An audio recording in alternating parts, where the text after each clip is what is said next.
Quelle est la raison pour laquelle Dieu devrait t'élever? Dites ça quand vous rentrez à vos enfants. Comprenez? La Bible dit que c'est Dieu qui, l'élévation ne vient ni de l'Orient, ni de l'Occident, ni du désert. C'est Dieu qui juge, qui abaisse l'un et qui élève l'autre. J'ai une question. Quelle est la raison pour laquelle Dieu devrait t'élever? Si je travaillais pour quelqu'un, c'est que je suis son DG, c'est-à-dire son directeur général, pas adjoint, directeur général immédiatement. C'est que j'ai même plus la tête d'entreprise. C'est la vérité. Je te dis la vérité. Mon salaire allait être le plus grand salaire de l'entreprise. C'est vrai. Je me tiens pour des intérêts de Dieu. Vous ne lisez pas la Bible et vous ne voulez pas la lire. Alléluia. Hello.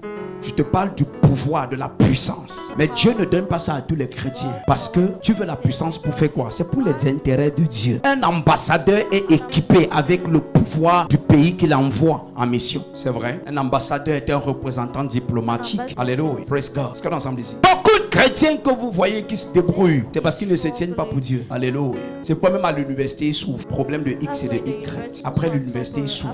Certains restent à la maison, ne trouvent jamais l'emploi. Ceux qui trouvent l'emploi se débrouillent. Parce qu'ils ne comprennent pas. Regarde, nous sommes en partenariat avec Dieu. Ça veut dire que vous êtes ouvriers avec Dieu. Nous sommes un peuple.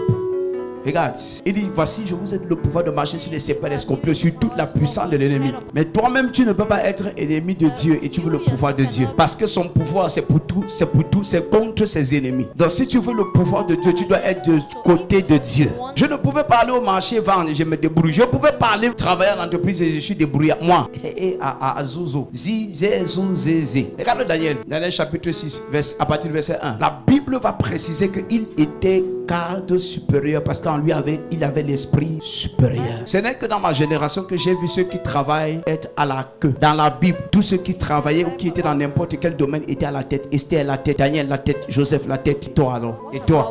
Tu as au moins 50 patrons sur ta tête. Au-dessus de toi, il y a tel patron, tel patron, tel patron, tel patron, tel patron, tel patron. Tu n'es patron de rien. Ça m'énerve. Ton christianisme n'est pas authentique. Je veux t'aider à ce qu'il soit authentique. C'est vrai. Quand on te dit, on te prêche un message comme ça t'irrite parce que tu es un faux chrétien. Ça devrait te révolter pour que tu vois ta marche chrétienne n'est pas vraie. La Bible dit dans Hébreux 13:8, Jésus-Christ est le même aujourd'hui. Pourquoi avec les autres de la Bible, ils étaient la tête, toi tu es la queue? Jésus a changé entre temps. Tu n'as pas de relation avec lui, c'est tout. Il dit bien c'est tout, vous n'avez pas de relation. Esther était la queue, c'était une orpheline. Elle dit que sur le plan socio-économique, socio-politique, Esther, elle dit que je vais même dire socio-environnemental, tout tournait contre elle. Elle est orpheline de père et de mère. Celui qui est son père spirituel, il est le vigile. Donc, elle n'a personne capable de parler en sa faveur. Mais elle est devenue première dame. Vous comprenez, enfant de Dieu? Si ta part de christianisme ne ressemble pas au christianisme des gens de la Bible, revois ton christianisme. C'est autant de choses qui m'amenaient prier. Que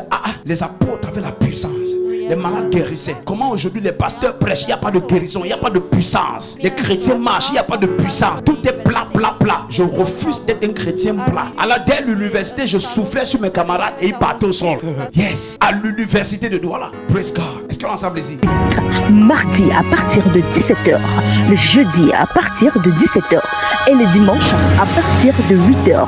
Premier culte, deuxième culte, 10h. Contact 696 84 28 56 plus 416 768 6370 plus 1 438 928 9373.